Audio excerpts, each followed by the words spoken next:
नमस्कार, आदाब। Iran stream में आपका स्वागत है। मैं हूं सौरभ कुमार शाही। इस्लामाबाद में मुज़ाकरात ख़त्म हो गए हैं अमेरिका और ईरान के दरमियान।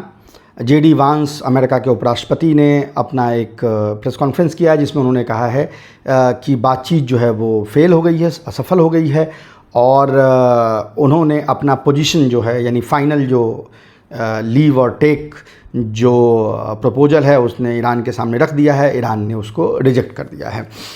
तो एक्चुअली में कल जो बातचीत हुई, हालांकि तवील हुई बातचीत, 21 घंटे तक चली है, लेकिन एक चीज़ जो इसमें बेसिक है वो ये है कि ऐसा प्रतीत हुआ कि जैसे अमेरिका इस बातचीत में ये सोच के आया हो कि अभी पिछले 40 दिन की जंग हुई ना, या उसे ये लगा कि उसने इस 40 रोज़ा जंग को जीत लिया है, क्योंकि वो वही मैक्सिमलिस्ट पोजीशंस लेके आ रहा था जिसमें वो कह रहा है कि आप सारा इंडस्ट्रियम हमको दे दीजिए, और जो स्ट्रेट ऑफ हॉर्मुज है उस पर आपका कंट्रोल नहीं होगा, हम जॉइंट कंट्रोल उसको करेंगे, और इस तरह की चीज़ें। साथ में साथ ये भी कोशिश रही कि एक्सिस ऑफ रेजिस्टेंस को फ्रैक्चर करने की कोशिश की, नहीं इस बातचीत में लेबनान शामिल नहीं है और फलाना है और ये है। इसके अलावा मिसाइल प्रोग्राम वगैरह को लेके भी बहुत सारी, यानी वो सारी मैक्सिमलिस्ट डिमांड जो वॉर से पहले अमेरिका ने रखी थी वही लेके यहाँ पे पहुँचा है। मेरे ख्याल से यहाँ पे एक जो बहुत बड़ा गैप है वो ये है कि अमेरिका का जो अपना परसेप्शन है कि उसके पास क्या लेवरेज है और एक्चुअल परसेप्शन ऑन ग्राउंड जो है उसमें ज़मीन आसमान का फ़र्क है। अमेरिका को ये लग रहा है कि उसकी जो यानी लेवरेज उसके पास ग्राउंड पे है वो बहुत ज़्यादा है, और वो ये जो काइनेटिक वॉर था यानी जो काइनेटिक एक्शन है उससे उसने ईरान को इतना डिग्रेड कर दिया है कि वो जो उसके मैक्सिमलिस्ट पोजीशन थे वो ईरान एक्सेप्ट कर लेगा। ईरान का परसेप्शन ये है कि हाँ, ऑफ कोर्स वॉर डिवास्टेटिंग है और इंफ्रास्ट्रक्चर पे और जानो माल पे बहुत नुकसान हुआ है, लेकिन उसने इसको सक्सेसफुली एब्जॉर्ब कर लिया है और इस पॉइंट पे पहुंच के इस लेवरेज को सौंपने का कोई मतलब नहीं है। तो ये जो अमेरिका का अपने बारे में परसेप्शन है, अपने लेवरेज के बारे में परसेप्शन है, और ईरान का जो परसेप्शन है कि उसने क्या बैटलफील्ड पे अचीव किया है, इसके दरमियान अभी बहुत बड़ी खाई है। अमेरिकन उस खाई को अभी समझ नहीं रहे हैं और वो वही चीज़ें, वही डिमांड्स कर रहे हैं जो लड़ाई से पहले वो कर रहे थे। जाहिर है उसमें 2-4 नई चीज़ें ऐड हो गई है, और ईरान को ये लगता है कि इतना लड़ने के बाद, ये करने के बाद इन डिमांड्स पे बात करने का कोई मतलब नहीं है। ईरान की अपनी स्ट्रेटजिक कैलकुलस ये है कि अगर लड़ाई शुरू होती है तो उसके लिए तैयार है, वो भी इस वॉर को एक्सपैंड कर सकता है हॉरिजॉन्टली। अमेरिका अगर इंफ्रास्ट्रक्चर वगैरह पे हमला करता है तो अगेन वही बात कि मिडिल ईस्ट में और इजराइल में सस्टेन्ड अटैक करके ईरान वही चीज़ कर सकता है, और वो करने की कोशिश करेगा अगर वॉर वापस से स्टार्ट होती है। अमेरिका की is running out of time. 2-3 चीज़ें हैं जिसको लेके, एक तो ऑफ कोर्स जैसा मैंने कहा कि जो ग्लोबल ऑयल प्राइसेस हैं उस पे इम्पैक्ट दिखना शुरू हो जाएगा, फिजिकल इम्पैक्ट दिखना शुरू हो जाएगा अगर स्ट्रेट ऑफ हॉर्मुज माइंड रहती है। अमेरिका ने ये भी देखा कि ट्रेडिशनल मेथड से यानी जो काइनेटिक एक्शन है उसके थ्रू वो इसको खोल नहीं खोल सकता, तो उसको ग्राउंड इन्वेजन करना पड़ेगा। ग्राउंड इन्वेजन करने के बाद भी उसके पास कोई यानी इसकी श्योरिटी नहीं है कि वो इस चीज़ को अचीव कर सके। इस्फहान ऑपरेशन फेल होने के बाद ईरान को ये लगता है कि वो तैयार है ग्राउंड इन्वेजन के लिए, और अमेरिका को वो चैलेंज कर सकता है इस रास्ते पे। दूसरी तरफ अमेरिका के अंदर 3 टाइमलाइन प्रेशर रैदर अमेरिका पे हो रहा है। अव्वल तो जो मैंने बताया कि ग्लोबल एनर्जी प्राइसेस अभी तक जो हैं वो तेल जो जिन देशों पे पहुंच रही थी वो तेल था जो फरवरी और मार्च के महीने में अपलोड यानी शिप पे लोड होके और वो चल चुकी थी वॉर से पहले। अब जो बेसिकली ये है कि इन कंट्रीज़ के पास जो मार्च महीने में तेल लोड होना था या अप्रैल के शुरुआती दिनों में लोड होना था वो लोड हुई नहीं है, यानी अब फिजिकली आपको ऑयल जो है अभी तक जो प्राइसेस आप देख रहे थे वो नॉशनल थे, फिजिकल जो उसका इम्पैक्ट है वो भी अभी देखने को आपको मिल सकता है। तो एक तो डेडलाइन उस चीज़ की है। दूसरी डेडलाइन इस चीज़ की है कि एक बहुत ही हाई लेवल मीटिंग जो शी जिनपिंग, चाइना के जो चेयरमैन हैं, शी जिनपिंग के साथ जो ट्रंप की होनी थी वो ऑलरेडी एक बार उन्होंने उसके टाइम को बढ़ाया और अब मई महीने में होनी है, वो भी डेट पहुंचना है। अमेरिका अपने हाथ में कुछ लेवरेजेस रखना चाहता है ताकि वो चाइना के साथ निगोशिएट कर सके। अभी उसके हाथ में कोई लेवरेज नहीं है, इनफैक्ट उस पर प्रेशर है। अगर ये वॉर वापस से शुरू होती है तो अमेरिका चाइना के साथ सक्सेसफुली निगोशिएट इन चीज़ों को नहीं कर सकता, क्योंकि उसके, जैसा मैंने कहा, लेवरेजेस उसके पास जो है वो नहीं रहेगी, और ये उसके लिए डिजास्ट्रस हो सकता है। डोनाल्ड ट्रंप के लिए इसलिए भी डिजास्ट्रस होगा कि उसने पूरी की पूरी इलेक्शन इसी चीज़ पे लड़ी है कि अमेरिका फर्स्ट और हम चाइना को कंटेन करेंगे और इस तरह की चीज़ें हैं। अगर वो यहाँ पे सक्सेसफुल नहीं होता है, अगर वो लेवरेज लेके वो चाइना नहीं जाते हैं और चाइना से एडवर्स यानी रिजल्ट्स आते हैं, तो वो डिजास्ट्रस पॉलिटिकली उनके लिए होगा। दूसरा ये कि हम ऑलरेडी अप्रैल महीने में चल रहे हैं।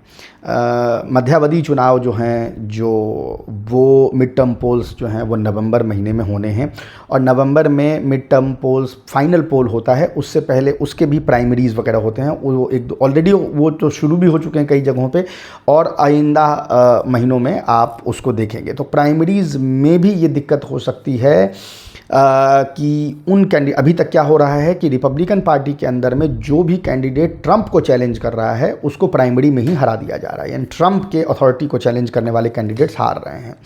अगर ये चीज़ चलती रही तो ऐसा भी हो सकता है कि प्राइमरीज़ में ही इशारा देने के लिए जो रिपब्लिकन पार्टी के वोटर्स हैं वो ट्रंप के कैंडिडेट को हराना शुरू कर देंगे। अगर वो चीज़ शुरू हो गई ट्रंप को इशारा देने के लिए कि भाई डिजास्टर तुम्हारे लिए होने वाला है, जो मेन चुनाव होने वाले हैं। जितने भी अभी तक सर्वे हो रहे हैं वो भी ये दिखा रही हैं कि देखें, याद रखें कि कांग्रेस में सिर्फ 5 सीट का मेजॉरिटी है रिपब्लिकन पार्टी को, और अभी तक जितने भी सर्वेज दिख रही उससे लग रहा है कि कम से कम 12 से 18 सीट के दरमियान जो है वो डेमोक्रेट पार्टी फ्लिप कर सकती है। तो जहां 5 की मेजॉरिटी है, अगर वहां 12 सीट आपने फ्लिप कर दी तो आपकी मेजॉरिटी ख़त्म हो गई। सीनेट में ऑफ कोर्स थोड़ा मुश्किल है डेमोक्रेट पार्टी के लिए, क्योंकि वहाँ पे ऑफ कोर्स 47-53 एक तरीके से देखा जा रहा है। लेकिन अगर उसमें भी आपने 2 सीट भी पलट दी, अगर वो 50 भी पहुंच गया, तो वो डोनाल्ड ट्रंप के लिए बड़ा मुश्किल हो जाएगा, कि इसका मतलब है कि अगर फिर रिपब्लिकन पार्टी का एक सीनेटर भी अगर विद्रोह कर देता है तो फिर आपकी सीनेट की मेजॉरिटी भी चली जाएगी। तो एक वो भी एक प्रेशर जो है वो अमेरिका पे वहाँ पे जनरेट होता हुआ दिख रहा है। तीसरी सबसे बड़ी चीज़ है कि ग्लोबल इवेंट होनी है। दुनिया का सबसे बड़ा ग्लोबल इवेंट जो है वो वर्ल्ड कप फुटबॉल होता है। याद रखें, वर्ल्ड कप फुटबॉल ओलंपिक से भी बड़ा ग्लोबल इवेंट होता है। अमेरिका में इस बार होना है, उसको लेके तमाम चीज़ें चल रही है, रस्साकशी जो है उसमें देखी जा रही है, बहुत प्रेशर उसका भी जनरेट हो रहा है। वो भी डेडलाइन नज़दीक आने वाला है, तो वहाँ पर भी एक अमेरिका को ये लगता है कि भाई इसको ये अगर वॉर चलता रहा तो शायद ये इसको जिस तरह से ट्रैक्शन मिलना चाहिए। ये जो बड़े स्पोर्टिंग इवेंट होते हैं वो एक कंट्री के सॉफ्ट पावर को एक तरह से इंट्रेंच करने के लिए होते हैं। अगर वो सॉफ्ट पावर आपका इंट्रेंच नहीं होता है तो ये इतना पैसा खर्च करके इतने बड़े इवेंट को कराने का कोई मतलब नहीं होता। अमेरिका में वो भी एक, यानी डेडलाइन के कई प्रेशर्स यहाँ पे हैं। उसका जो परसेप्शन ईरान को लेके है कि वो अब जैसे अमेरिका ये सोच सकता है कि एक राउंड और लड़ाई हो जी, हम ब्रिजेस और भी तोड़ दें और हम और पावर प्लांट डिस्ट्रॉय कर दें और इस तरह की चीज़ डिस्ट्रॉय करें, एनर्जी इंफ्रास्ट्रक्चर भी डिस्ट्रॉय करें, तो वो ईरान ने इशारा कर दिया है कि वो उसी तरह से एक्सपेंड करेगा। अभी आपने देखा किस तरह से जो स्ट्रेट ऑफ हॉर्मुज़ को बाईपास करने के लिए जो ईस्ट वेस्ट पाइपलाइन यूएई और सऊदी अरब के पास है, उस पर भी हमला किया है ईरान ने, और ये बताया कि अगर ये करने की कोशिश करेंगे तो आप रेड सी में भी अंसार अल्लाह जो है इसको कर, यानी एक मिलिट्री प्रेशर जो है वो ईरान का ऑलरेडी बना हुआ है।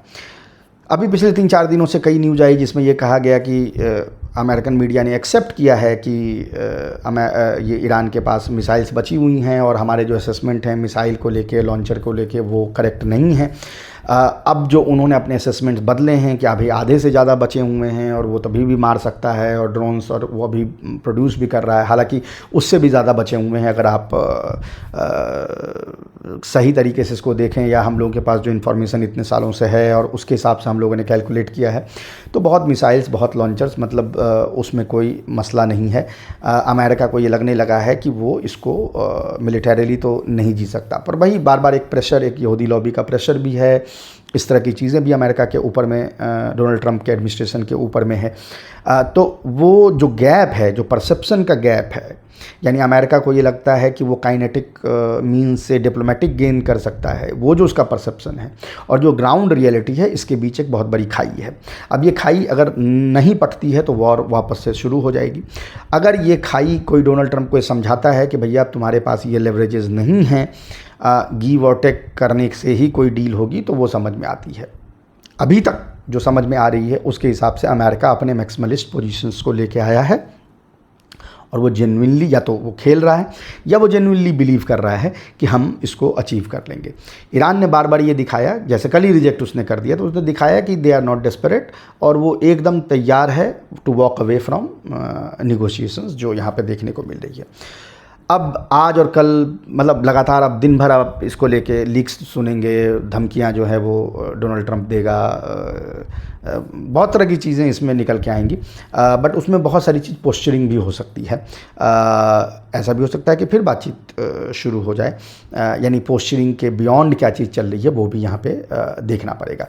लेकिन फ़िलहाल जो इस बातचीत से लगा कि अमेरिका के जो प्राइमरी डिमांड हैं, चाहे वो जो एनरिच्ड यूरेनियम है उसको सौंपने की, जीरो इनरिचमेंट की, मिसाइल को कर्टेल करने की, रीजनल अलाइंस को, एक्सेस रेजिस्टेंस को तोड़ने की, कमज़ोर करने की, ये सारे मैक्सिमलिस्ट पोजीशन अमेरिका अभी वही रखे हुए है जो उसने पहले भी रख रखे थे। लेकिन ऐसा भी नहीं है कि इस बातचीत को आगे बढ़ने की गुंजाइश नहीं है। गुंजाइश है अगर अमेरिका इन मैक्सिमलिस्ट पोजीशन से विड्रॉ करता है।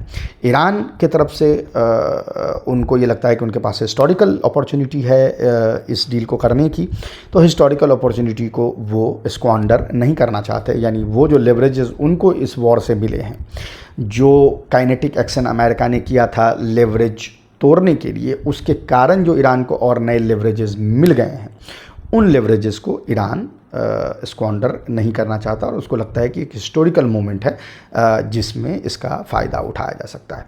अब इन दोनों परसेप्शन के बीच कहीं बात अटकी हुई है। देखना है कि क्या ये जो दो डिफरेंट परसेप्शंस हैं इसके बीच जो खाई है उसको पाटी जा सकती है कि नहीं। नहीं पाटी जाएगी, लड़ाई शुरू हो जाएगी वापस से।